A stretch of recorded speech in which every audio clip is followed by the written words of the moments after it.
عليكم ورحمة الله وبركاته. مرحبا بكم معنا في فيديو جديد أحبائي في الله. موعد مباراة فيوتشر والجيش الملكي والقنوات الناقلة.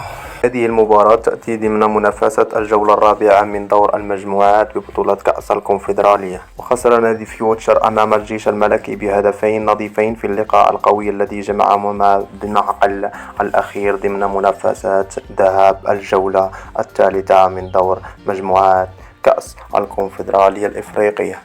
ويتواجد فيوتشر والجيش الملكي في مجموعة واحدة بكأس الكونفدرالية رفقة بيراميدز وإيسكو دي كارا دوغولي. تقام مباراة فيوتشر والجيش الملكي في تمام الساعة 8 بتوقيت المغرب و9 بتوقيت مصر، 10 مساء بتوقيت السعودية، على أرضية استاد الأهلي. وتذاع هذه المقابلة على بي إن سبورت 4 وقناة تايم سبورت عبر التردد الأرضي.